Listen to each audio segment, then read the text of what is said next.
साथियों नमस्कार।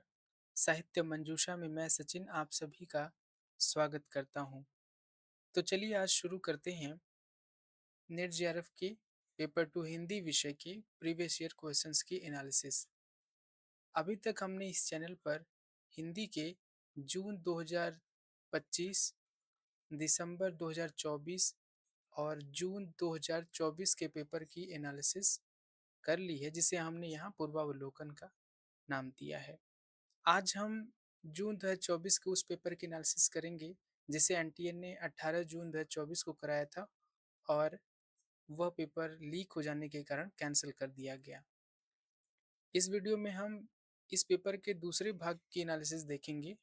पहले भाग के अंतर्गत हमने 1 से लेकर 30 तक के प्रश्नों की एनालिसिस देखी थी और आज हम 31 से लेकर 60 तक के प्रश्नों की एनालिसिस देखेंगे। तो चलिए शुरू करते हैं बिना किसी देरी के अपना यह एनालिसिस।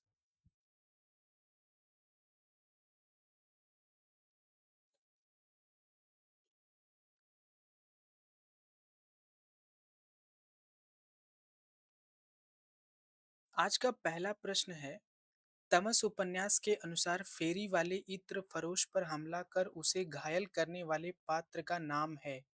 ए रणवीर, बी शंभू, सी तेजा सिंह, डी इंद्र। तो आप वीडियो पॉज कर कर इस प्रश्न का उत्तर दे सकते हैं। तो तमस उपन्यास में एक फेरी वाला है जिसका नाम इत्र फरोश है, उस पर हमला करके उसको घायल करने वाले पात्र का नाम यहाँ बताना है। तो उस पात्र का नाम है इंद्र। ठीक है, इस उत्तर को याद रखें। जब भी आप किसी उपन्यास को पढ़ रहे हैं तो उसमें किसी भी पात्र की जो अपनी उसकी चारित्रिक विशेषता है उसे जरूर याद रखें कि वह कौन है, उसका उपन्यास में क्या रोल है, क्या उसकी भूमिका है, उसके साथ कौन सी घटना घटी है। ठीक है, उससे उससे संबंधित व्यक्ति कौन है। तो ये पढ़ते हुए हम जरूर याद रखेंगे। तमस उपन्यास है भीष्म शाहनी का। ठीक है, आप इसे जानते हैं।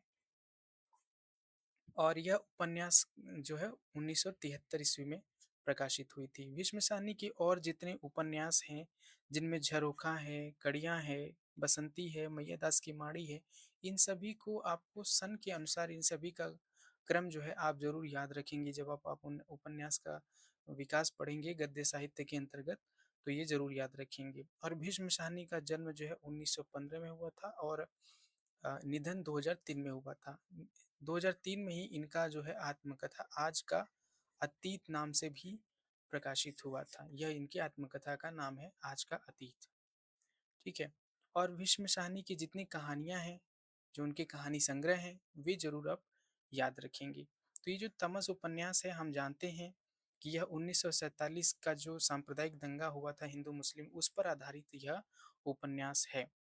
इसमें लाहौर के आसपास के 5 दिनों की जो है कहानी वर्णित है। ठीक है, यह जरूर याद रखेंगे। लाहौर के आसपास की 5 दिनों की कहानी वर्णित है।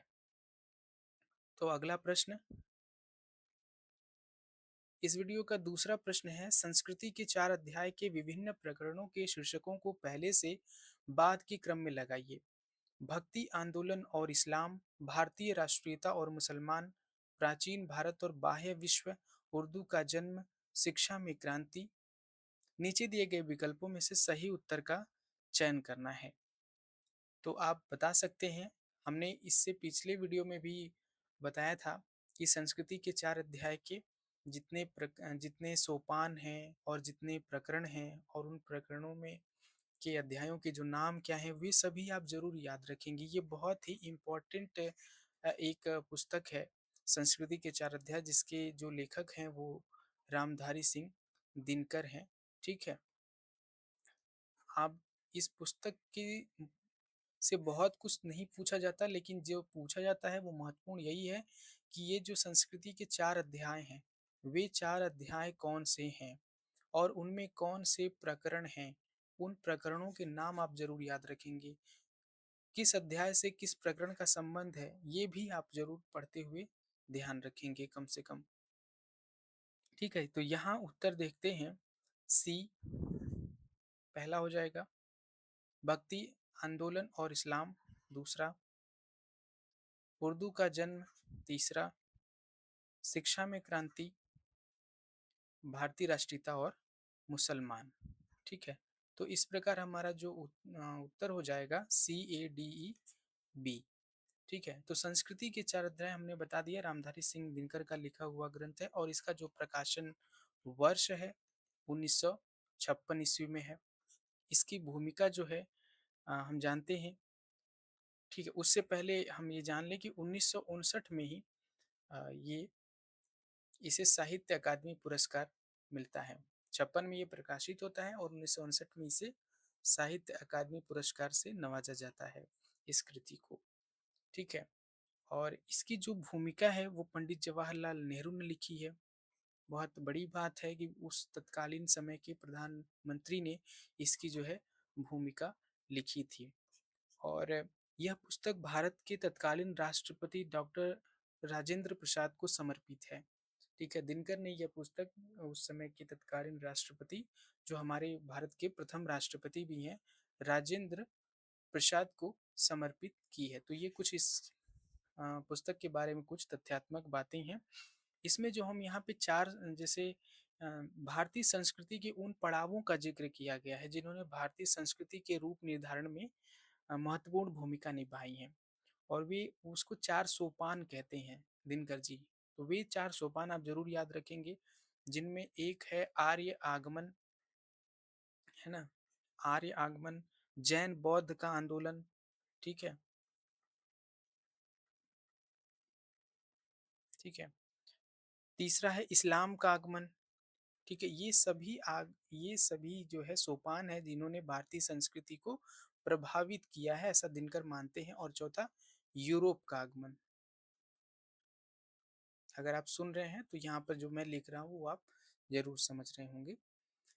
तो और इसी प्रकार रामधारी सिंह दिनकर की और जो रचनाएँ हैं, जिसमें मिट्टी की ओर है, अर्धनारीश्वर, रेती के फूल, राष्ट्रभाषा और राष्ट्रीय एकता, ये सभी इनके ग्रंथ हैं। जब आप गद्य साहित्य का इतिहास पढ़ेंगे तो उसे ज़रूर याद रखेंगे।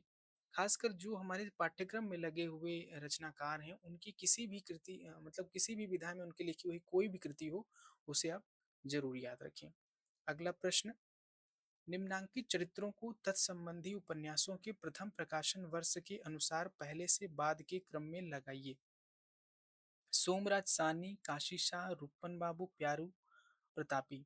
नीचे दिए गए विकल्पों में से सही उत्तर का चयन कीजिए। ये कितना ही मतलब रोचक प्रश्न है और बहुत ही अच्छा प्रश्न इसे मैं कहूँगा, क्योंकि यहाँ पर एक प्रश्न से इसने कई प्रश्न पूछ लिए, क्योंकि यहाँ पे उपन्यासों के चरित्र दिए गए हैं और वे चरित्र अगर आपको पता है तो आपको ये भी पता होगा कि वे किस उपन्यास से हैं और उनका प्रथम प्रकाशन कब हुआ था। यानी वे चरित्र किस उपन्यास में हैं, उनका प्रकाशन वर्ष क्या है, ठीक है? और इस तरह आपको पहले से बाद के क्रम में प्रकाशन वर्ष के अनुसार लगाना है। तो आप वीडियो पॉज़ करके आप इसका उत्तर दे सकते हैं। ये पात्र किस उपन्यास के हैं? तो आइए देखते हैं। यहाँ पर जो सोमराज साहनी है, ये हम देखते हैं कि यशपाल के झूठा सच उपन्यास से आता है, ठीक है? सोमराज साहनी झूठा सच से आता है। काशी शाह कृष्णा सोबती के उपन्यास जिंदगी नामा से आता है। रूपन बाबू राग दरबारी, जिसे श्रीलाल शुक्ल ने लिखा है। प्यारू, प्यारू फणीश्वरनाथ रेणु के मैलांचल से आता है। प्रतापी जगदीश चंद्र माथुर के धरती धन्य अपना।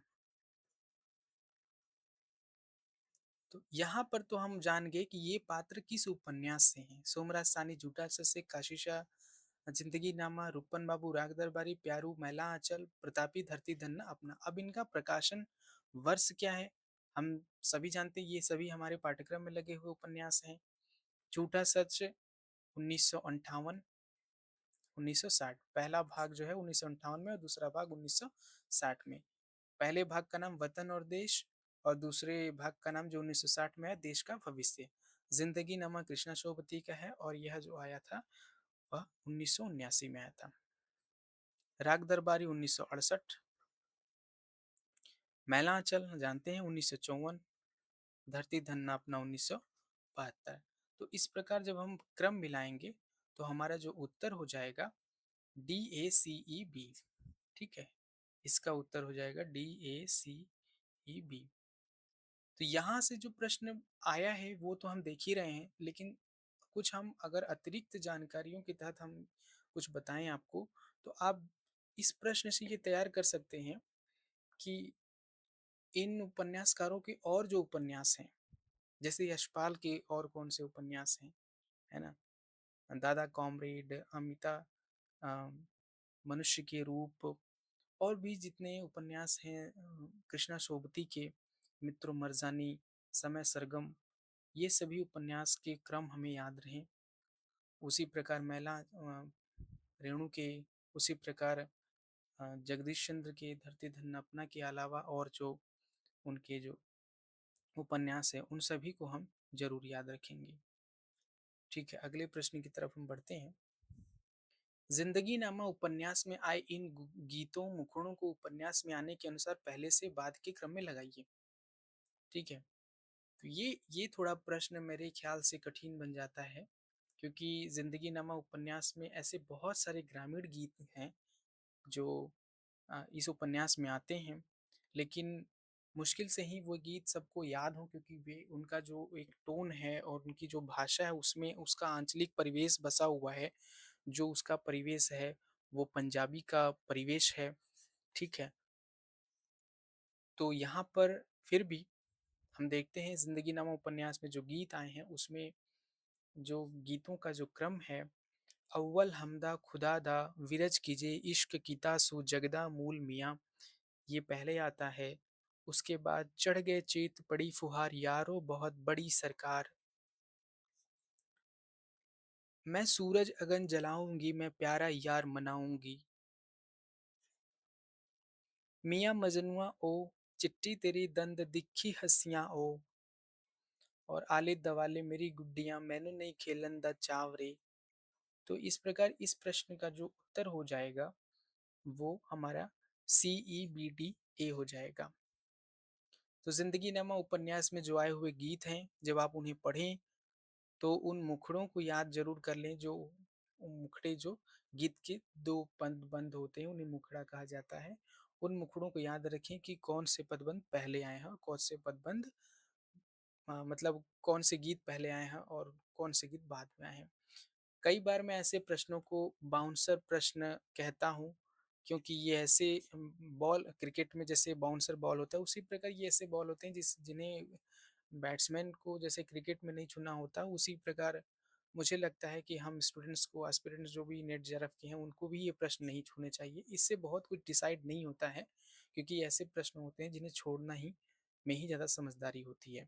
हालांकि कोई निगेटिव मार्किंग नहीं है, तो हमें कोई हर्ज भी नहीं है इसे अटेम्प्ट करने से, तो जो भी आए कर देना चाहिए, पर इससे परेशान नहीं होना चाहिए कि हमें इतना डीप पढ़ना है। ठीक है, अगला प्रश्न देखिए, बकरी नाटक के इन गीतों को नाटक में आने के क्रम से पहले से बाद के क्रम में लगाइए। पिछले प्रश्न में हमने देखा कि कृष्णा सोबती के उपन्यास जिंदगी नामा में जो आए हुए गीत हैं, क्योंकि वो उपन्यास बहुत बड़ा है, बहुत मोटा है, बहुत पृष्ठों का उपन्यास है, संभव नहीं कि वहाँ बहुत सारी चीज़ों को याद रखते हुए उन गीतों को भी याद रखें। लेकिन बकरी नाटक बहुत छोटा नाटक है, तो उसके गीतों को हम जरूर याद रख सकते हैं, क्योंकि इसमें एक क्रमबद्धता है, एक दृश्यों की, एक कहानी की।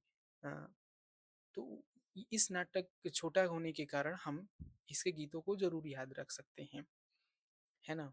कि पहले से बाद के क्रम में कौन आया है। युगल गीत जा तेरी मई ना पटनी कैसे बनाई चटनी, पूजा गीत में है तन मन धन उन्नायक जय हे जय जय बकरी माता, वंदना है संकट मोचू बना दे हमें घोंचू, समूह गान बकरी मैया तोरे चरने अरज करूं गांधी बाबा तोरे चरणन अरज करूं, डंडा गीत में डंडा ऊंचा रहे हमारा सबसे प्यारा सबसे न्यारा। तो यहाँ पर जो क्रम है वो हम देखते हैं कि हमारा सबसे पहले आता है वंदना आता है ना?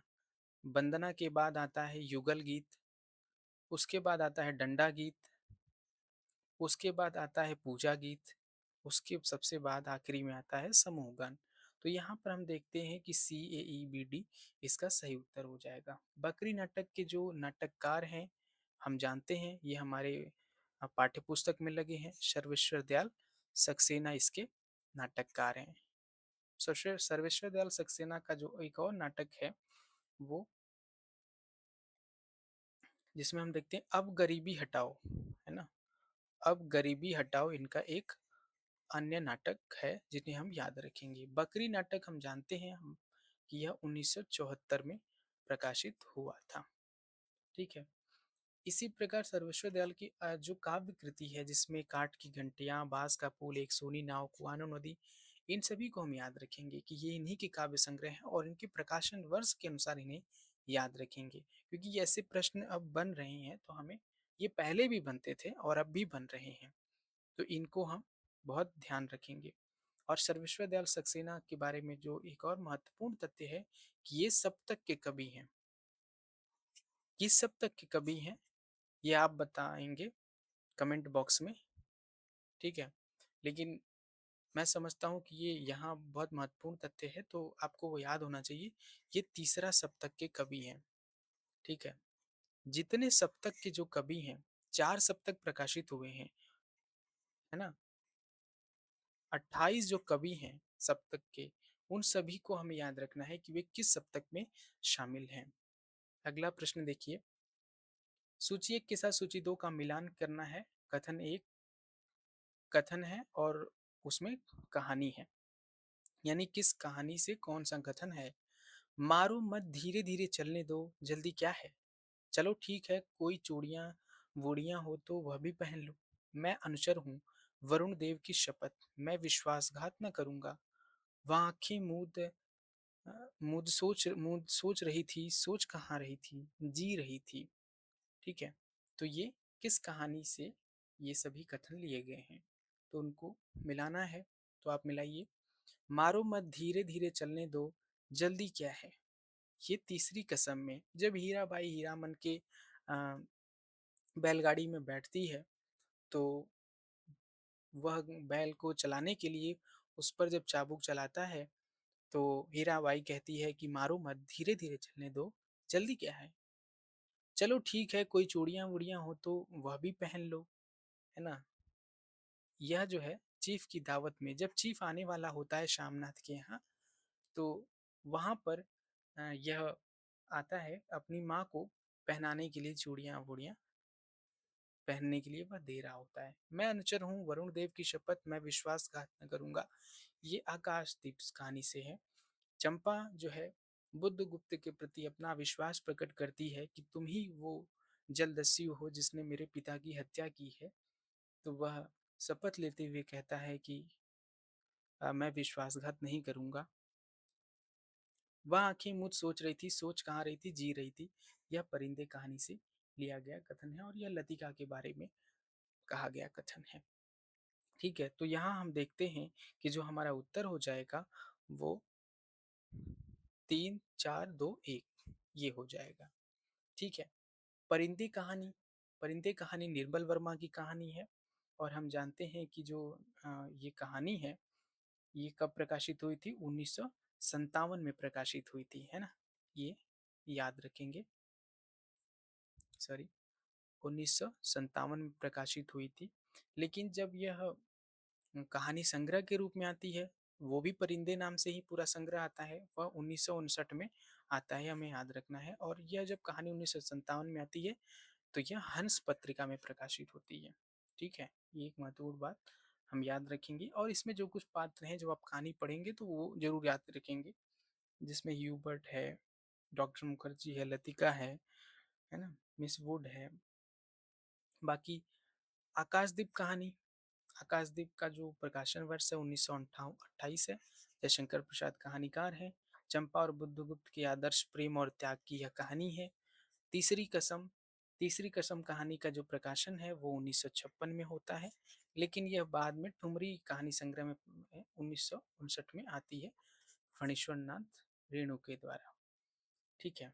और इसका दूसरा नाम एक और है, मारे गए गुलफाम, है ना, मारे गए गुलफाम। इस कहानी के बारे में एक और तथ्य है कि ये इसमें इसका नाम है तीसरी कसम, यानी इसमें 3 कस्में हैं। हमने इससे पिछले के जो भी एनालिसिस कराए हैं उसमें ये सब सारी बातें हमने बताई हैं। फिर से मैं ये सब बातें रिपीट कर रहा हूँ, तो अच्छा होगा कि आप शुरू से जितने भी एनालिसिस की वीडियोज़ हैं उन्हें आप ज़रूर देखें, क्योंकि बहुत सारी बातें मैं रिपीट नहीं कर रहा हूँ, क्योंकि बहुत सारी बातें रिपीट करने से वीडियो लंबी होगी। तो आप जो भी पहले की वीडियोज़ नहीं देखे हैं, आप उन्हें ज़रूर जाकर देखें, ठीक है? चीफ़ की दावत भीष्म शाहनी की लिखी कहानी है और यह कहानी उनकी आती है 1956 में। ये सभी कहानियाँ देख रहे हैं आस-पास लिखी गई हैं। 1956, 1957, बस यही कहानी थोड़ी बहुत पहले लिखी गई है 1928 में। बाकी सब 3 कहानियाँ आस-पास की लिखी हुई कहानियाँ हैं, ठीक है? यह जो कहानी है चिफ़ की दावत, ये पहला पाठ नाम से जो उनका कहानी संग्रह है, उसमें ये प्रकाशित होती है, भीष्म शाहनी की। तो ये कुछ अन्य तथ्य थे इन इस प्रश्न के जो विकल्प हैं उनके बारे में। तो अगले प्रश्न की तरफ हम बढ़ते हैं। क्या भूलूं क्या याद करूं में आए चरित्र हैं योगेंद्रनाथ, प्रताप नारायण, उमा प्रसाद, सुरसती और राधा, ठीक है? अब आप बताइए कि क्या भूलूं क्या याद करूं में जो कौन-कौन से चरित्र आए हुए हैं? वीडियो पॉज़ करके आप इसका उत्तर दे सकते हैं।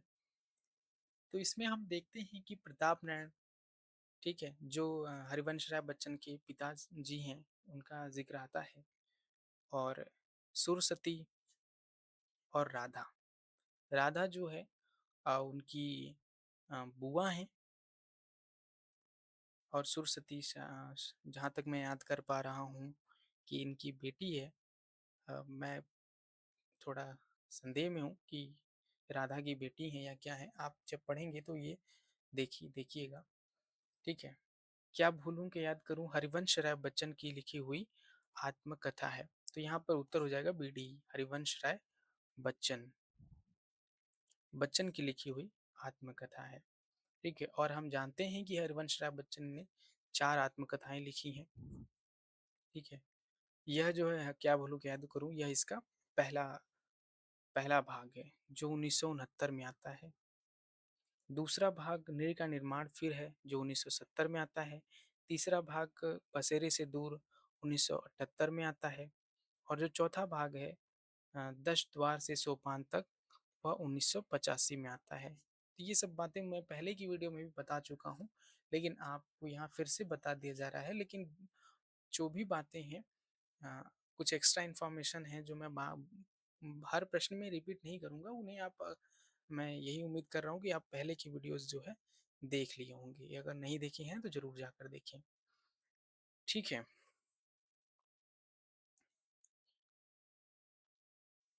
और कुछ महत्वपूर्ण बातों में जैसे कि अ, 1991 में, है ना? 1991 में इस ग्रंथ के लिए हरिवंश राय बच्चन को प्रथम सरस्वती सम्मान मिला था, ठीक है? इसे याद रखेंगे आप, प्रथम सरस्वती सम्मान मिला था इस ग्रंथ के लिए हरिवंश राय बच्चन को। अगला प्रश्न देखिए, इनमें से किस जैन आचार्य को कलिकाल सर्वज्ञ नाम से भी जाना जाता है? प्रभाचंद्र, हेमचंद्र, विद्यानंद और हरिभद्र। तो इसमें हेमचंद्र को हेमचंद्र जैनाचार्य हैं जिन्हें कलिकाल सर्वज्ञ नाम से जाना जाता है। यह 12वीं शताब्दी के जैन आचार्य हैं, है ना? 12वीं शताब्दी के जैन आचार्य हैं। इनकी जो महत्वपूर्ण रचनाओं में जैसे हम पढ़ते हैं हिंदी साहित्य के इतिहास में सिद्ध हेम शब्दानुशासन नाम से है, जो सबसे महत्वपूर्ण है। बाकी प्राण मीमांसा, प्रमाण शास्त्र, मूल सिद्धांत भी इनकी रचनाएं हैं, है ना?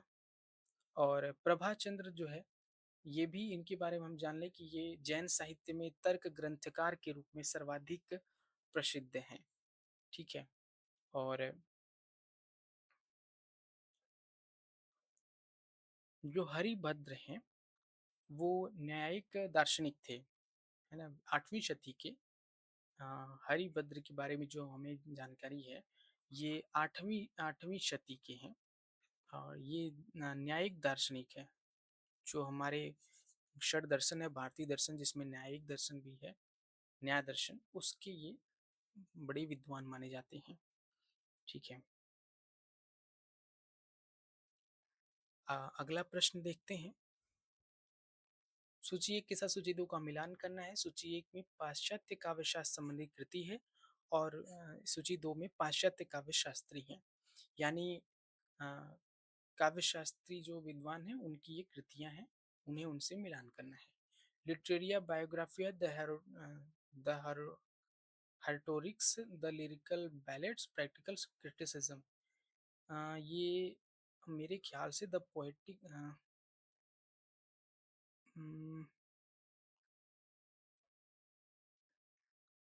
रेटोरिक है शायद, मेरे ख्याल से रेटोरिक, अंग्रेजी में इसको ऐसे लिखा जाता है तो ये अनुवाद में ऐसे ले लिया गया है, रेटोरिक।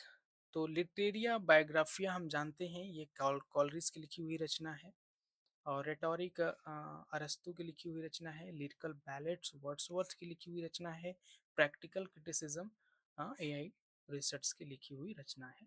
तो इस हिसाब से हमारा जो उत्तर हो जाएगा 3 4 1 2, डी इसका उत्तर हो जाएगा। कॉलरिज का जन्म हम जानते हैं, सबसे पहले कॉलेज का जन्म देख लेते हैं, 1772 में हुआ था। ठीक है।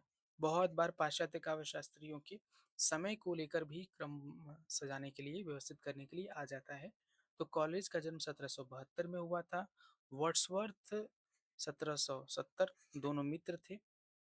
ठीक है, 1770 में जन्म हुआ था। और उसके बाद अरस्तु का जन्म तो हम जानते हैं कि ये अ, ईसा पूर्व में 384 ईसा पूर्व से 322 ईसा पूर्व में इनका जन्मकाल माना जाता है समय।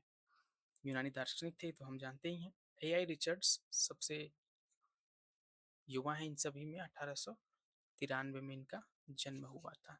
इसी टाइम में मैं बता दूं आपको कि यही जन्म काल जो है अपने यहाँ राहुल संकृत्यायन का भी है।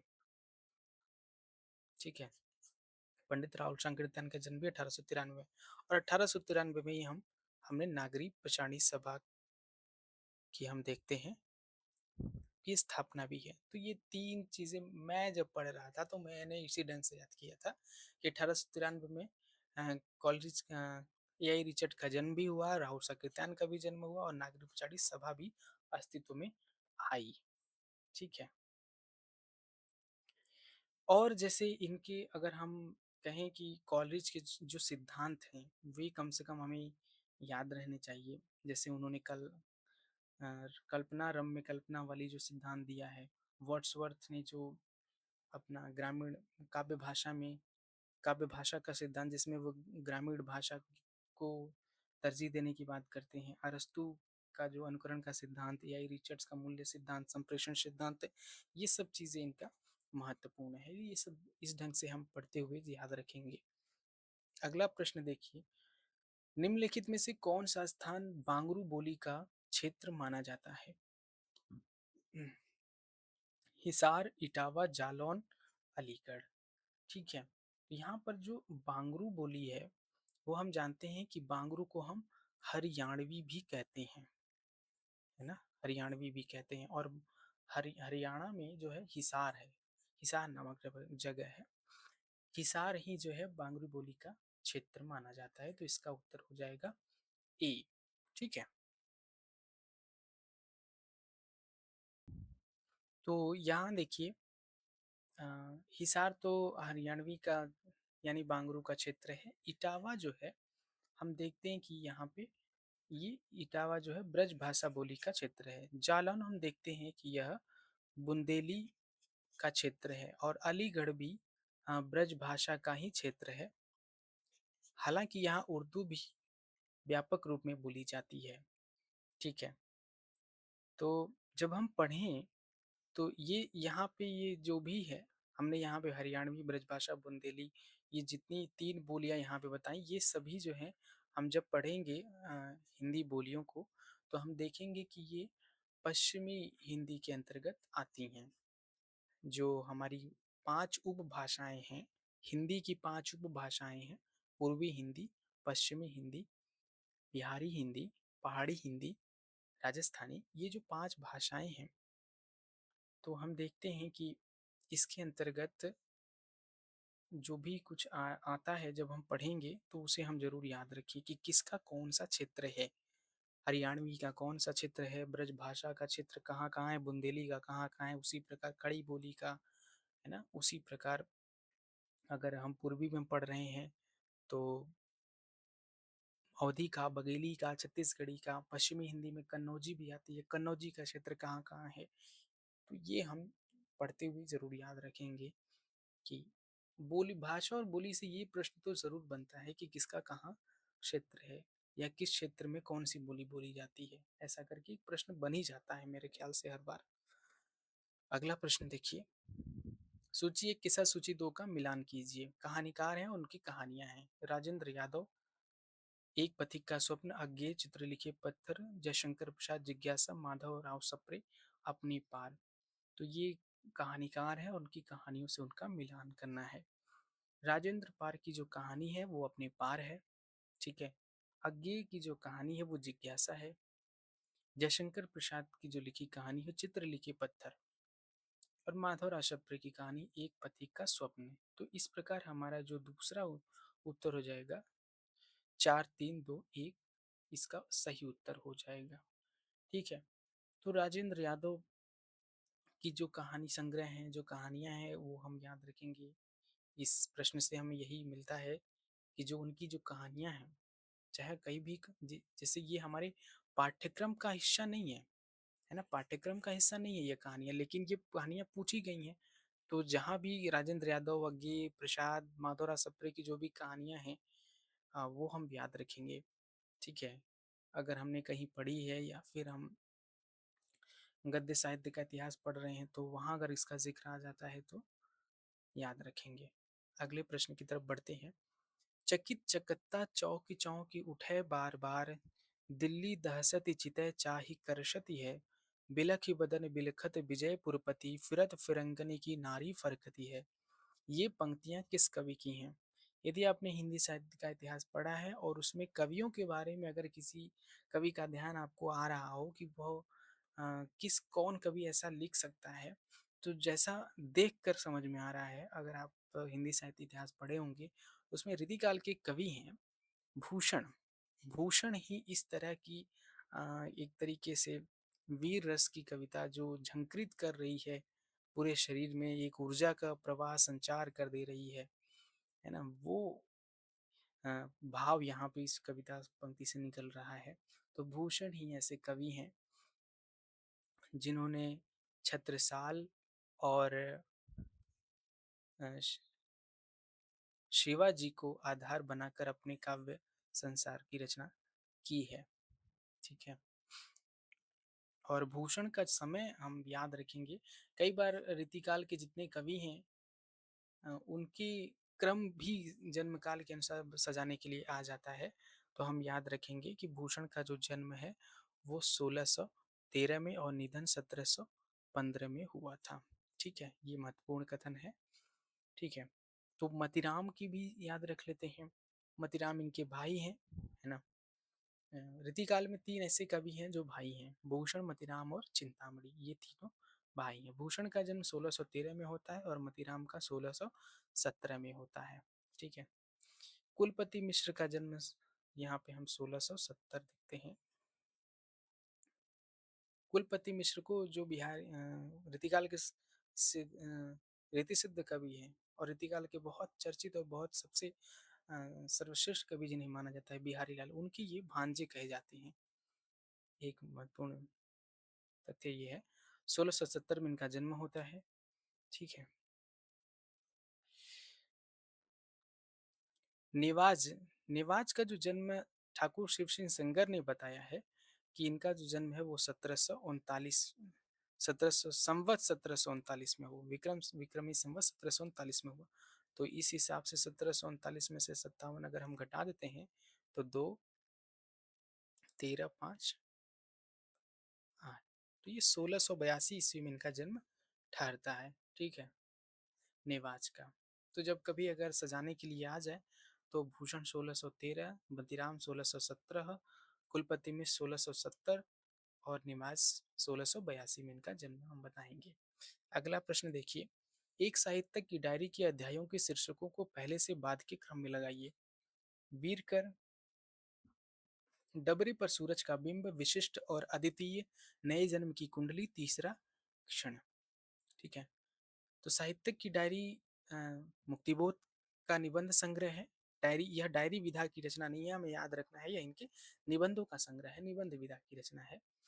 ठीक है। ये, अगर मैं कई बार ये कहता हूँ कि अगर आपको अपना पूरा पाठ्यक्रम याद है, सिलेबस याद है, तो कई बार तो प्रश्न वहीं से बन जाते हैं, है ना? जैसे हमने देखा कि संस्कृति के 4 अध्याय की, अगर हम पाठ्यक्रम में लगी हुई वह पुस्तक है, अगर उसका पहला पेज उल्टेंगे, पलटेंगे, तो हम देखेंगे कि उसकी विषय सूची दी हुई होगी। उस विषय सूची में उसके जितने भी पार्ट हैं, उनके नाम दिए गए हैं, उसके जो प्रकरण है वो सब अभी मैंने बताया कि कौन-कौन से प्रकरण हैं। तो आप पढ़ें तो जाकर उन्हें ज़रूर एक बार देख लें। जब यहाँ बताया जा रहा है तो अगर आप वहाँ जाकर रिवाइज़ कर लेंगे, तो ये आपके लिए एक तरीके से बहुत महत्वपूर्ण होगा आपकी आगे की तैयारी के लिए। तो साहित्य की डायरी जब आप पढ़ रहे हैं तो उसके जितने अध्याय हैं, उसे आप ज़रूर याद रखें। अध्याय के अंदर के कौन से पात्र हैं, उनमें क्या घटनाएँ हैं, उनके बारे में क्या चारित्रिक विशेषताएँ उन पात्रों की, ये तो पूछा है नहीं किया है इस प्रश्न में। लेकिन प्रश्न बनाने के तरीके बहुत सारे होते हैं ना, तो साहित्यिक की डायरी से यहाँ पे अध्यायों के शीर्षक पूछ दिए गए हैं। तो शीर्षक हम पढ़ते हुए ज़रूर याद रखेंगे, किसी भी पुस्तक के बारे में वो बात कही जा सकती है। ठीक है? तो यहाँ पर जो सबसे पहला जो शीर्षक हम देखते हैं, वो कला का तीसरा क्षण जिसे वे कहते हैं, यही सबसे पहले आता है। उसके बाद फिर डबरे पर सूरज का बिंब आता है, उसके बाद नए जन्म की कुंडली, उसके बाद वीर कर, उस फिर आखिरी में विशिष्ट और अद्वितीय। तो इस प्रकार हमारा EBDA सी इसका उत्तर हो जाएगा। ठीक है। एक साहित्यिक की डायरी में कुल 13 निबंध हैं, ये याद रखेंगे, और उन 13 के आप नाम ज़रूर याद रखेंगे। ठीक है। और एक साहित्यिक की डायरी कब प्रकाशित हुई थी? 1964 में ही प्रकाशित हुई थी, और यही वर्ष है मुक्तिबोध के निधन का भी। 1917 में जन्म होता है, 1964 में मृत्यु हो जाती है। ठीक है। अगला प्रश्न देखिए, छायावाद के संबंध में इनमें से कौन से कथन आचार्य रामचंद्र शुक्ल के हैं? कौन से कथन रामचंद्र शुक्ल के हैं? तो पढ़ते हैं। छायावाद की शाखा के भीतर धीरे धीरे काव्य शैली का बहुत अच्छा विकास हुआ, इसमें संदेह नहीं। छायावाद के लिए मिस्टिसिज्म शब्द के आते ही रहस्यवाद शब्द की बुनियाद पड़ गई। छायावाद शब्द जहां तक आध्यात्मिक प्रेम लेकर चला, वहां तक तो रहस्यवाद के ही अंतर्गत रहा। छायावाद व्यक्तिवाद की कविता है जिसका आरंभ व्यक्ति के महत्व को स्वीकार करने और करवाने से हुआ। छायावाद के पहले नए मार्मिक विषयों की ओर हिंदी कविता प्रवृत्त होती आ रही थी। नीचे दिए गए विकल्पों में से सबसे उपयुक्त उत्तर का चयन करना है, और उस उत्तर का चयन करना है जो आचार्य रामचंद्र शुक्ल के मतानुसार सही है ना? तो हम यहाँ देखते हैं कि पहला जो कथन है, छायावाद की शाखा के भीतर धीरे धीरे काव्य शैली का बहुत अच्छा विकास हुआ, इसमें संदेह नहीं। तो यह कथन जो है आचार्य शुक्ल का ही है ना? छायावाद के लिए मिस्टिसिज्म शब्द के आते ही रहस्यवाद शब्द की बुनियाद पड़ गई। यह कथन जो है हम देखते हैं कि यह कथन रामचंद्र शुक्ल का न होकर यह नामवर सिंह का कथन है। नहीं, ये याद रखेंगे। यहाँ से एक प्रश्न हमें याद, इस प्रश्न से एक विकल्प याद हो जाना चाहिए कि यह कथन जो है वो नामवर सिंह का है। छायावाद के लिए मिस्टिसिज्म शब्द के आते ही रहस्यवाद शब्द की बुनियाद पड़ गई, ये नामवर सिंह कह रहे हैं। ठीक है। छायावाद जहां तक आध्यात्मिक प्रेम लेकर चला, वहां तक तो वह रहस्यवाद के ही अंतर्गत रहा। ये आचार्य शुक्ल का ही कथन है हिंदी साहित्य के इतिहास में। अगर आप पढ़ें तो आप इसे जरूर देख सकते हैं। छायावाद व्यक्तिवाद की कविता है जिसका आरंभ व्यक्ति के महत्व को स्वीकार करने और करवाने से हुआ। यह कथन भी नामवर सिंह का ही है। छायावाद के पहले नए मार्मिक विषयों की ओर हिंदी कविता प्रवृत्त होती आ रही थी। यह कथन भी आचार्य शुक्ल का है। तो यहाँ हम देखते हैं कि ए, सी और ई ये कथन रामचंद्र शुक्ल के हैं, और बी और डी जो कथन है वो नामवर सिंह के कथन हैं। ठीक है, तो तीन कथन तो आचार्य रामचंद्र शुक्ल के हैं जो आपको याद हो जाने चाहिए, आगे की परीक्षाओं में अगर आए तो बिल्कुल गलत ना हो। और अगर नामवर सिंह का यह अगर विकल्प कथन दे दिया जाए तो वो नामवर सिंह उसके विकल्प में होने चाहिए, तो आप सही कर लेंगे, ये आप जरूर याद रखेंगे। ठीक है, अगला प्रश्न देखिए, निम्नलिखित उपन्यासों को उनके प्रथम प्रकाशन वर्ष के अनुसार पहले से बाद के क्रम में लगाइए।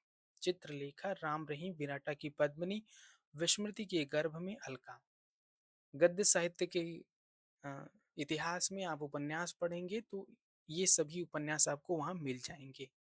ठीक है, चित्रलेखा, है ना, गद्य साहित्य के मैं बार बार जिक्र कर रहा हूँ कि वहां से पढ़िए। आप कहाँ से पढ़ेंगे?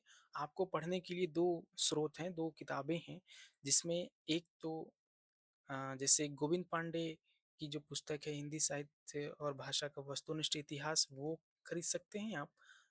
और एक बहुत मोटी पुस्तक है रामचंद्र तिवारी की, हिंदी का गद्य साहित्य, वो पुस्तक भी आप देख सकते हैं, है ना। बाकी बाजार में तो और भी किताबें हैं जिनमें दृष्टि है, और भी इस तरह की किताबें हैं, तो आप को जहाँ से ठीक पड़े आप वहाँ से पढ़ सकते हैं। ठीक है, बाकी मैं भी कुछ कोशिश करूँगा कि अपने इस चैनल पर आपके लिए कुछ चीज़ें उपलब्ध कराऊँ, जो मैंने अपनी तैयारी के दौरान नोट करे हैं, उन्हें मैं आप तक पहुँचाने की ज़रूर कोशिश करूँगा। ठीक है, तो देखिए, प्रथम प्रकाशन वर्ष के अनुसार कौन से पहले आते हैं, कौन से बाद में आते हैं। तो जो चित्रलेखा है वो भगवती चरण वर्मा का उपन्यास है जो 1934 में आता है। ठीक है, राम रहीम हम देखते हैं कि वो अ, राधिका रमण प्रसाद सिंह का 1936 में आता है। विराटा की पद्मिनी वृंदावन लाल वर्मा का उपन्यास है, 1936 में आता है। विस्मृति की गर्भ में राहुल सांगत्यान का 1923 में आता है। अलका निराला, सूर्यकांत त्रिपाठी निराला की रचना है, 1933 में आती है। तो यहाँ देखते हैं, सबसे पहले तो डी आना चाहिए 1923, तो डी केवल एक ही ऑप्शन में डी ए सी बी ही होगा इसका उत्तर। ठीक है, चित्रलेखा भगवती चरण वर्मा, राम रहीम राजा राधिका रमण प्रसाद सिंह, विराटा की पद्मिनी वृंदावन लाल वर्मा, विस्मृति के गर्भ में राहुल संकीर्तन, अलका, सूर्यकांत त्रिपाठी निराला, इन सभी रचनाकारों के और उपन्यास हैं। आप उन सभी के नाम और उन सभी को प्रकाशन वर्ष के अनुसार जरूर याद रखें। आगे अगर इस तरह के प्रश्न बनते हैं तो आपसे बिल्कुल गलत ना हो, ये आप जरूर याद रखें। और इस पूर्वावलोकन का यही उद्देश्य है कि जब आपको जो कुछ बताया जा रहा है तो उस हिसाब से अगर आप कुछ तैयारी करते हैं, उस ढंग से करते हैं, तो जरूर आपको लाभ होगा। आगे बढ़ते हैं। हरिऔध जी द्वारा लिखित भूमिका के अनुसार हरिऔध जी प्रिय प्रवास का नाम पहले क्या रखना चाहते थे? बहुत ही आसान प्रश्न है। गोपी वियोग, गोकुल क्लेश, राधा कृष्ण लीला, व्रजांगना विलाप, है ना। कई बार हमें प्रश्न ही बताता है कि हमें कहाँ क्या पढ़ना है। जैसे यहाँ पूछ दिया, हरिऔध जी द्वारा लिखित, अयोध्या सिंह उपाध्याय हरिऔध जिन्होंने अपनी भूमिका लिखी है प्रिय प्रवास में, उसके अनुसार वे प्रिय प्रवास का नाम पहले क्या रखना चाहते थे। ठीक है, तो क्या रखना चाहते थे ये तो ये प्रश्न है, लेकिन मैं ये कहना चाहता हूँ कि भूमिका की जो भी पाठ्यक्रम में लगे हुए ग्रंथ हैं, चाहे वो उपन्यास हो, कहानी हो, आत्मकथा हो, नाटक हो, कुछ भी हो, उनकी भूमिका से गुजर कर ही कृति तक पहुंचना है। ठीक है, यहाँ उसका उत्तर होगा प्रिय प्रवास का नाम वे पहले ब्रजांगना विलाप रखना चाहते थे, लेकिन उन्होंने उसका नाम प्रिय प्रवास रखा। और प्रिय प्रवास का जो रचना काल है वो 1914 है। ठीक है, और यह एक क्या है, प्रबंध काव्य है, और इसे खड़ी बोली का प्रथम महाकाव्य कहा जाता है। खड़ी बोली का प्रथम महाकाव्य। ठीक है, इसमें कृष्ण के बचपन से लेकर मथुरा तक के प्रस्थान तक का वर्णन किया गया है। ये प्रश्न भी आ सकता है कि कृष्ण के कहाँ से लेकर कहाँ तक का वर्णन है? तो बचपन से लेकर, याद रखिएगा, बचपन से लेकर मथुरा प्रस्थान तक का ही वर्णन है। ये नहीं कि आगे कंस के मारने का वर्णन और जितनी कथाएँ हैं, वे वहाँ तक ये कथा नहीं जाती है। बस बचपन से शुरू होकर मथुरा जब वे प्रस्थान कर जाते हैं, गोकुल छोड़ देते हैं, तब तक का ही यहाँ पे वर्णन देखने को मिलता है। ठीक है?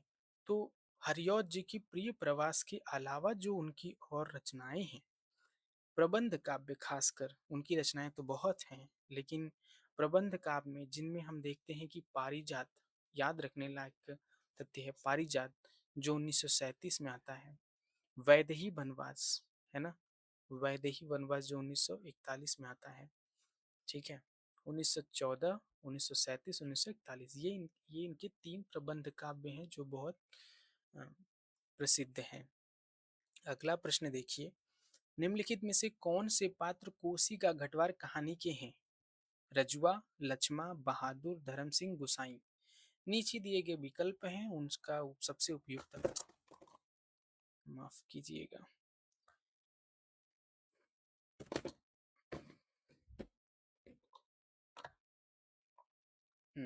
चलिए, कोसी का घटवार कहानी है, कौन से पात्र उस कहानी के हैं? विकल्प में जो दिया गया है उससे हमें उनका चुनाव करना है। रजुआ, हम जानते हैं रजुआ जो है इस कहानी का नहीं है। ये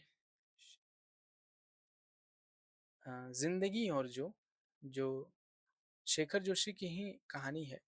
एक बहुत ही लोकप्रिय कहानी है, बहुत ही हिंदी में बहुत चर्चित कहानी है, जिंदगी और जोंक। ये वहाँ से वो जो उसका सबसे प्रोमिनेंट कैरेक्टर है, पात्र है, मुख्य पात्र है रजुआ, वहाँ से है ये। लक्ष्मा, हाँ, कोसी का गढ़वाल में है लक्ष्मा। और गुसाई, गुसाई प्रेमी है, उसकी प्रेमिका लक्ष्मा जो किसी और से ब्याह दी जाती है। ठीक है। बहादुर, बहादुर नहीं है, कोसी के गढ़वाल से नहीं है। ठीक है। धर्म सिंह यहाँ पे है। ठीक है, तो यहाँ हम देखते हैं कि कोसी का गढ़वाल में जो पात्र है लक्ष्मा है, उसका प्रेमी गुसाई है और धर्म सिंह है। हम्म, हाँ, इसमें हम देखते हैं कि सामाजिक जड़ व्यवस्था के कारण अ, बाद में एक अधूरी प्रेम कहानी बन जाती है गोसाई और लक्ष्मा के बीच। उसी का वर्णन हम यहाँ पर देखने को मिलता है। ठीक है, तो यहाँ पर हम देखते हैं कि हमारा बी, डी और ई सही उत्तर हो जाएगा। अगला प्रश्न देखिए। हाँ, उससे पहले ये जानकारी हमें ले लेनी चाहिए कि जो कोसी का गढ़वार कहानी है वो 1958 में आई थी, है ना? ये कहानी 1958 में छपी थी। 1958 में कहानी संग्रह के रूप में भी ये आती है ना? कोसी का घटवार। इस चैनल पर हमने कोसी का घटवार कहानी का बहुत संपूर्ण विश्लेषण किया है।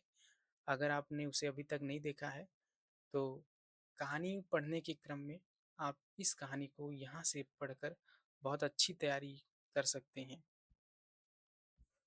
चलिए अगला प्रश्न देखते हैं।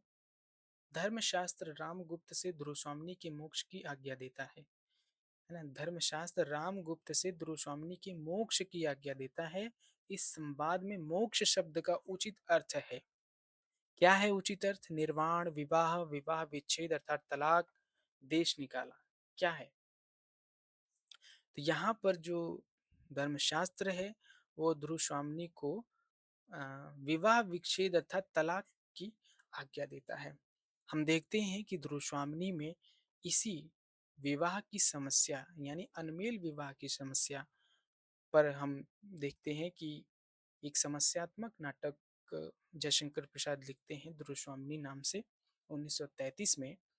इस नाटक में इनका ध्येय ही है यह दिखाना कि कैसे अगर विवाह में कोई खुश नहीं है, अगर वो काफ़ी उसको उस पत्नी को प्रताड़ित किया जा रहा है, शोषित किया जा रहा है, उसको दोयम दर्जे का रखा जा रहा है, तो वह उसके तलाक ले सकती है, विवाह विच्छेद कर सकती है और धर्मशास्त्र भी इसकी आज्ञा देता है, प्रसाद यह दिखाते हुए आगे बढ़ते हैं। ठीक है, तो वो रामगुप्त से जो है उसका विवाह विच्छेद कराकर चंद्रगुप्त से शादी कराते हैं। ठीक है,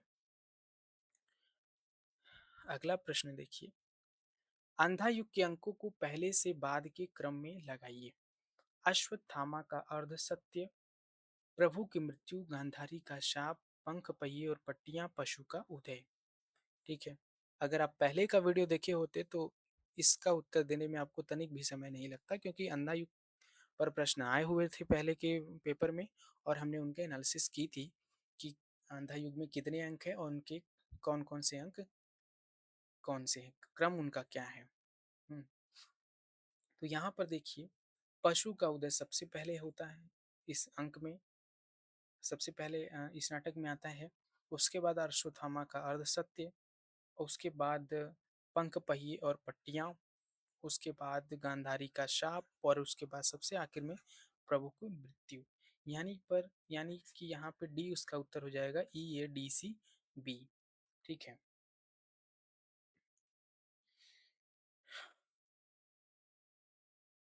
तो अंक 5 है, हमने बता दिया। अगर आप देखें तो अंक पाँचों के अगर हम नाम लिख दें तो आप यहाँ देखेंगे कि वे कौरव नगरी, पशु का उदय, तीसरा अश्वत्थामा का अर्धसत्य।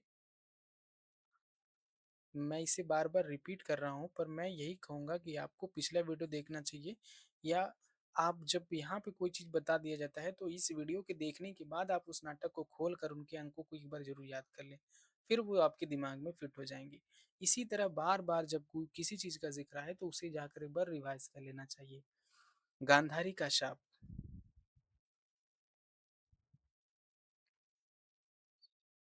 विजय एक क्रमिक आत्महत्या।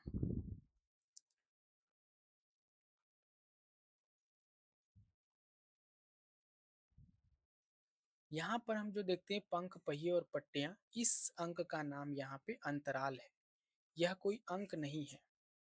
मूल रूप से यही 5 अंक हैं, 1 2 3 4। हाँ, यहाँ से 1 2 3 4 5, ये 5 ही अंक हैं। ये पंख पहिए और पट्टियां अंतराल नाम से आता है इस नाटक में। ठीक है, अंधा युग नाटक हम जानते हैं 1954 में आता है, धर्मवीर भारती का लिखा हुआ नाटक है, और इनके जो नाटक हैं वो हम याद रखेंगे। अगला प्रश्न, अपभ्रंश के कवि पुष्पदंत ईसा की किस शताब्दी में हुए? 10वीं, 12वीं, 11वीं और 13वीं। ठीक है, तो पुष्पदंत का जो क्या समय है, हम देखते हैं कि पुष्पदंत का जो समय है वो 10वीं शताब्दी है, तो उसका उत्तर हो जाएगा 10वीं शताब्दी।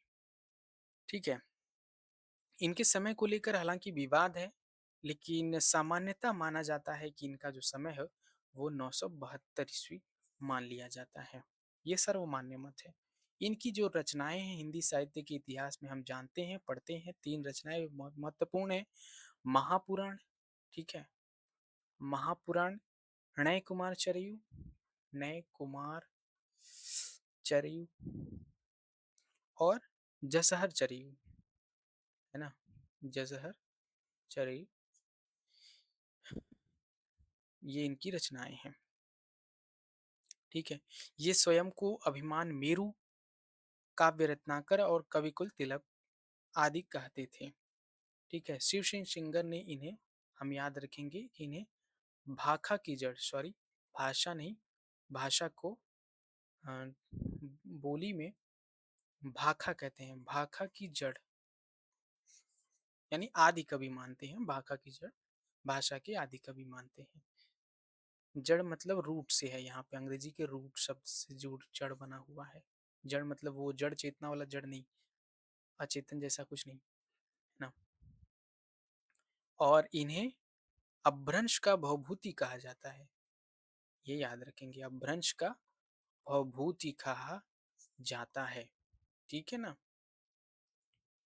स्वयंभू को क्या कहा जाता है? अपभ्रंश का वाल्मीकि कहा जाता है, और पुष्पदंत को अपभ्रंश का भवभूति कहा जाता है। अगला प्रश्न देखिए, निम्नलिखित पंक्तियों में से कौन-सी पंक्तियाँ आचार्य रामचंद्र शुक्ल के निबंध कविता क्या है से उद्धृत हैं? देखिए, यहाँ पर निबंध दिया गया है, निबंध की कुछ पंक्तियाँ दी गई हैं आचार्य रामचंद्र शुक्ल की, वे पंक्तियाँ इनके निबंध से हैं या नहीं, ये बताना है। यानी निबंध पढ़ते हुए हमें याद रखना है कि ये निबंध, ये पंक्तियाँ इस निबंध में आई हैं कि नहीं, यानी बहुत ही गहराई से उस निबंध को पढ़ना है। और गहराई से पढ़ने का मतलब है समझ कर पढ़ना कि क्या विचार इस निबंध में कहे गए हैं। जैसे कोई भी पंक्ति दे दी गई, तो अगर वो विचार नहीं है किसी उस निबंध से संबंधित, तो हम जान जाएँगे कि वो नहीं है। तो ये बहुत समझदारी से और समझकर पढ़ना चाहिए हमें। मैं अशेष मंगल कामनाओं के पीछे से झाँकती हुई दुर्निवार शंकाकुल आँखों में झाँकता हूँ। ठीक है? ये नहीं है। ये कविता क्या है, निबंध से नहीं है। जिनके रूप या कर्म कलाप जगत और जीवन के बीच में उसे सुंदर लगते हैं, उन्हीं के वर्णन में स्वांतः सुख खाए प्रवृत्त होता है। ठीक बात है। यह कविता क्या है, निबंध में है। वर्ण वस्तु और वर्णन प्रणाली बहुत दिनों से एक दूसरे से अलग कर दी गई हैं, ये भी है। उत्कर्ष की ओर उन्मुख समष्टि का चेतन अपने ही घर से बाहर कर दिया गया, नहीं, ये इस निबंध से नहीं है। सुंदर अर्थ की शोभा बढ़ाने में जो अलंकार प्रयुक्त नहीं, वे काव्य अलंकार नहीं। ठीक बात, बी सी और ई इसके उत्तर हो जाएंगे। ठीक है, तो कविता क्या है, निबंध आचार्य रामचंद्र शुक्ल का है और इसका प्रकाशन वर्ष जो है 1909 है। और यह चिंतामणि भाग एक में संकलित है। चिंतामणि के कितने भाग हैं, पिछले के वीडियो में हमने बताया है, एक दो तीन चार। इनके कब प्रकाशन हुए, इनके कौन से संपादक हैं, जाकर जरूर देखें। अगला प्रश्न, भीतर कदम तो रख दिया पर सहसा सहम गई, जैसे वह किसी अंधेरे कुएं में अपने आप कूद पड़ी हो। ऐसा कुआं जो निरंतर पतला होता गया है और जिसमें पानी की गहराई पाताल की परतों तक चली गई हो, जिसमें पड़कर वह नीचे धंसती चली जा रही हो। यह कथन किस कहानी से लिया गया है? कोसी का घटवार, राजा निर्बंसिया, अपना अपना भाग्य और परिंदे। तो अगर आप कहानी पढ़े हैं, इन चारों कहानियों को अगर आपने पढ़ लिया है, तो आप निश्चित ही बता देंगे कि किससे यह कहानी, किससे यह पंक्ति हो सकती है। तो आप देखेंगे कि राजा निर्बंसिया में जो कहानी है, उस कहानी में हम देखते हैं कि जो स्त्री पात्र है, वह एक ऐसा कदम उठाती है जो उस अपने पति के खिलाफ में जाकर, यानी उसे अपना संतान नहीं हो रहा होता है, लेकिन वह जो है एक अवैध संबंध बनाकर अ, अपनी पुत्र कामना की पूर्ति करती है, क्योंकि बार बार उसे यह कहा जाता है कि तुम्हें तो यह क्षमता नहीं है। जबकि वह जो अक्षमता है वो पुरुष में होती है, जो पुरुष पात्र है उसका महत्वपूर्ण पात्र जो इसमें देखते हैं नायक है। नायक क्या कहेंगे, नायक नहीं कह सकते उसको। तो जो नायक, जो उसकी पत्नी है, जो इसमें नायिका है, वो जो है वह बताती है कि क्षमता क्षमता की कमी मेरे में नहीं, वो तुम्हारे में है, क्योंकि वो किसी और से संबंध बना के पुत्र की प्राप्ति कर लेती है, लेकिन उसे समाज के डर से इतना ज़्यादा प्रताड़ित होना पड़ता है, उसे बहुत ही अलग तरीके की मनोद्वंद में वो फंस जाती है। और यही वो पंक्ति वो आती है, लेखक यही वो कह रहा है ये सब बातें। ठीक है, कि उसने कदम तो उठा लिया, पर वह ऐसा लग रहा है कि किसी अंधेरे कुएं में कूद पड़ी है, और ऐसा कुआं जो निरंतर पतला होता गया है। तो राजा निर्बंसिया कहानी में यह पंक्ति आती है, और यह कहानी जो है 1957 में आती है। अभी हमने बताया कि कोसी का गठवार 1958 में आता है ना। अपना अपना भाग्य जो है 1929 में आता है। एक बार इसे चेक कर लीजिएगा, 1929 या 1931 में आता है। परिंदे हम जानते हैं 1957 में आता है, पर कहानी संग्रह के रूप में अगर पूछेगा तो 1959 में कहेंगे हम। अगला प्रश्न, अच्छा, एक चीज तो हमने इस बारे में बताया नहीं, राजा निर्बंसी, हालांकि आप जानते हैं, फिर भी मैं छोटी छोटी बातें भी नहीं छोड़ना चाहता हूँ। कमलेश्वर की लिखी कहानी है। और भी कमलेश्वर की लिखी जो कहानियां हैं, उनके कहानी संग्रह आप जरूर याद रखेंगे। अगला प्रश्न, सूची एक के साथ सूची दो का मिलान कीजिए। सूची एक में चरित्र हैं और उनके सूची दो में भाई और बहन है। कनक का भाई और बहन से मिलान करना है, तारा उर्मिला रतन। उसी प्रकार तारा उर्मिला और रतन के भाई और बहनों का यहाँ दूसरी सूची से मिलान करना है। ठीक है, तो हम देखते हैं कि कनक की जो बहन है वो कंचन है, झूठा सच उपन्यास से है। तारा तारा की तारा की जो बहन है वो उषा है। उर्मिला का जो भाई है वो प्रवीण है। और रतन का रतन की जो बहन है या भाई है, दम्मू नाम से पता नहीं चल पा रहा है चरित्र कि वह पुरुष है या महिला, यानी स्त्री, तो हम यहाँ पे कह नहीं सकते। तो यहाँ पर हम देखते हैं कि हमारा जो उत्तर हो जाएगा 3 1 4 2। पहला उत्तर 3 1 4 2 इसका सही उत्तर हो जाएगा। ठीक है।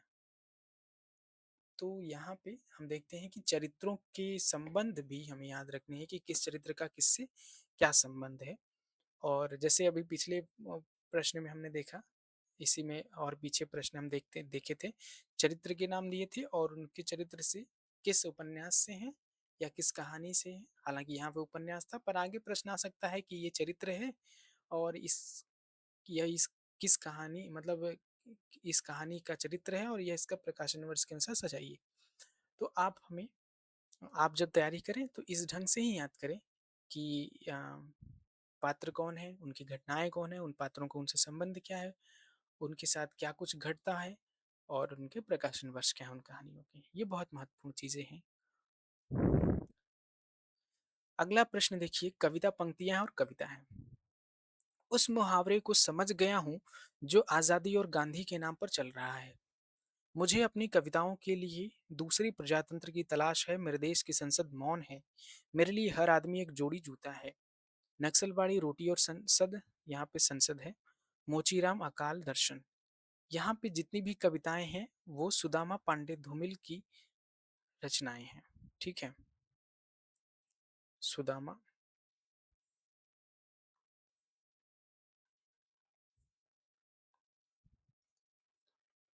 सुदामा पांडे धूमिल, ये धूमिल की सभी कविताएं हैं। नक्सलबाड़ी, रोडियो संसद, मोचीराम और अकाल दर्शन। ये चारों कविताएं बहुत बहुत महत्वपूर्ण कविताएं हैं, सबसे चर्चित कविताएं हैं और बहुत लोकप्रिय कविताएं हैं। इनकी बहुत सारी पंक्तियां आपको याद होनी चाहिए, क्योंकि ये इतने सरल ढंग से लिखे गए हैं कि जिनकी जिनकी कोई किसी सरलता की कोई तुलना नहीं है। मैं तो यही कहूँगा, है ना। तो हम यहाँ देखते हैं कि उस मुहावरे को समझ गया हूँ जो आज़ादी और गांधी के नाम पर चल रहा है, वो अकाल दर्शन से ली गई कविता है। मुझे अपनी कविताओं के लिए दूसरे प्रजातंत्र की तलाश है, नक्सलवाड़ी से। मेरे देश की संसद मौन है। रोटी और संसद, संसद आने से ही मेरी रोटी और संसद। मेरे लिए हर आदमी एक जोड़ी जूता है। तो जोड़ी जूता कौन कह रहा है? मोची कह रहा है, मोची राम से लिया गया है। तो यहाँ पर हम देखते हैं कि हमारा 4 1 2 3, 4 1 2 3 ये इसका उत्तर हो जाएगा। ठीक है। और इस जैसे हर कविता का जो प्रकाशन वर्ष है, अगर हम ये कहें, उससे बेहतर ये कहना है कि सुदामा पांडे का जो रचना संसार है वो उनके 3 काव्य संग्रहों में समाहित है। संसद से सड़क तक, ये आप जरूर देखें। संसद से सड़क तक, इसका जो प्रकाशन है 1972 में होता है। ठीक है। कल सुनना मुझे 1976। 3 ही काव्य संग्रह हैं, संसद से सड़क तक 1972, कल सुनना मुझे 1976, सुदामा पांडे का प्रजातंत्र। सुदामा पांडे का प्रजातंत्र 1984, सॉरी, प्रजातंत्र 1984। ठीक है। तो ये हम याद रखेंगे, है ना। अगला प्रश्न, पहले राजभाषा आयोग का गठन कब हुआ? 1952, 1955, 1960, 1963। बहुत महत्वपूर्ण प्रश्न है। राजभाषा आयोग का गठन कब हुआ और पहले राजभाषा आयोग का गठन कब हुआ? पहले राजभाषा आयोग का गठन जो है 1955 में हुआ। ठीक है। भारतीय संविधान के अनुच्छेद 344 याद रखेंगे। अनुच्छेद 344 में प्राप्त शक्तियों का प्रयोग करते हुए 7 जून 1955 को राजभाषा आयोग का गठन किया गया। उस समय राजभाषा आयोग के जो अध्यक्ष थे, वे बीजी खरे थे, याद रखेंगे हम, बीजी खरे थे, ठीक है? और इन्होंने जो अपनी रिपोर्ट है वो 1956 में राष्ट्रपति को सौंपी थी, ठीक है? ये महत्वपूर्ण कुछ तथ्य हैं। 344 अनुच्छेद का प्रयोग करते हुए 7 जून 1955 को आयोग का गठन किया गया। बीजी खरे इसके पहले अध्यक्ष थे और इस आयोग ने 1956 में राष्ट्रपति को अपनी रिपोर्ट सौंपी थी। अगला प्रश्न, काव्य में रहस्यवाद निबंध के लेखक कौन हैं? महावीर प्रसाद द्विवेदी, आचार्य हजारी प्रसाद द्विवेदी, नलिन विलोचन शर्मा, आचार्य रामचंद्र शुक्ल।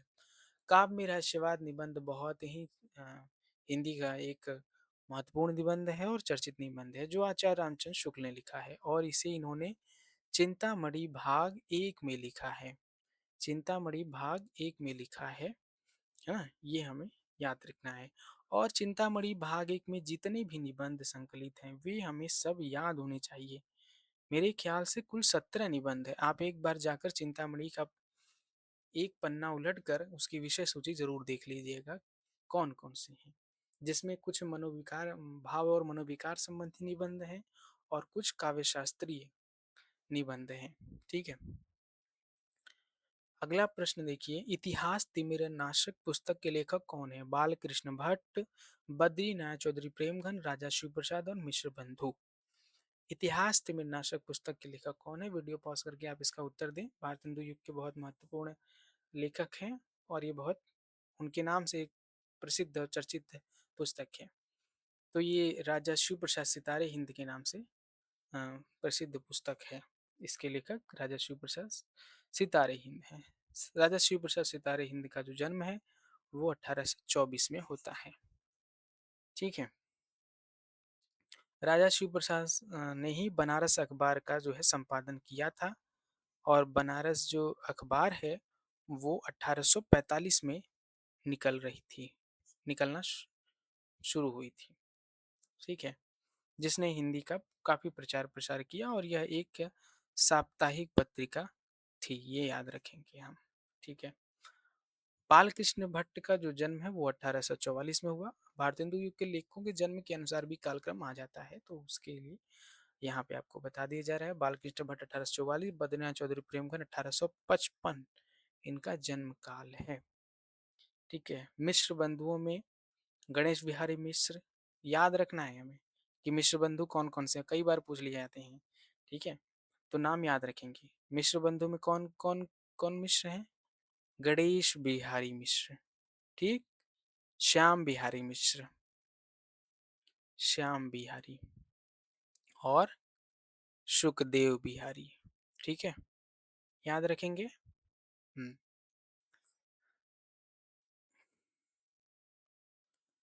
जन्म सबका देख लेते हैं, वैसे बहुत महत्वपूर्ण नहीं है जन्म, फिर भी 1866, 1874, 1879, ठीक है? ये इनके तीनों के रचनाकालीन जन्म काल है, ठीक है? अगला प्रश्न देखिए, सूची एक का सूची दो से मिलान करना है, पात्र हैं और उनके उपन्यास हैं। ब्रज किशोर, आपका बंटी, अजय, परीक्षा गुरु, पूरणदेही, धरती धन्य, अपना, निहाली, झूठा सच, ठीक है? तो कौन सा पात्र किस उपन्यास से संबंधित है? तो यहाँ हम देखते हैं कि जो ब्रज किशोर है वो परीक्षा गुरु से संबंधित है। अजय, आपका बंटी, अजय और शकुन, नायक नायिका, यानी इस उपन्यास के। पूरणदेही, पूरणदेही हम देखते हैं कि झूठा सच की एक पात्र है। निहाली धरती धन्य अपना की पात्र है, ठीक है? तो यहाँ देख लेते हैं। सबसे पहले परीक्षा गुरु, जो इसे हिंदी का पहला मौलिक उपन्यास कहा जाता है, इसका प्रकाशन वर्ष 1882, ठीक है? आपका बंटी 1971, धरती धन्य अपना 1972, झूठा सच 1958, दूसरा बाग 1960, ठीक है? आपका बंटी मन्नू भंडारी, परीक्षा गुरु लाला श्रीनिवास दत्त, धरती धन्य अपना जगदीश चंद्र, झूठा सच यशपाल। अगला आगरा बाजार का समापन किस नज्म से होता है? रोटीनामा, बंजारानामा, आदमीनामा, आशुब। बहुत ही आसान प्रश्न है, क्योंकि अगर आप नाटक पढ़े हैं तो उसका आखिर किस, क्योंकि इसमें कुछ ऐसे-ऐसे नज़्म दिए हैं जो बहुत ही दिलचस्प हैं, बहुत मनोरंजक नज़्म हैं, है ना? तो उसमें जो आखिरी नज़्म है वो आगरा बाज़ार में आदमीनामा पर हम देखते हैं, ठीक है? और यह जो आगरा बाज़ार नाटक है 1954 में हबीब तनवीर ने लिखा है इस नाटक को। और यह जो नाटक है, यह हम देखते हैं कि अकबर इलाहाबादी हैं, सॉरी, माफ़ कीजिएगा, क्या मुँह से निकल गया मेरे, नज़ीर अकबराबादी, नज़ीर अकबराबादी, नज़ीर अकबराबादी के जीवन को आधार बनाकर हबीब तनवीर ने आगरा बाज़ार नाटक की रचना की है।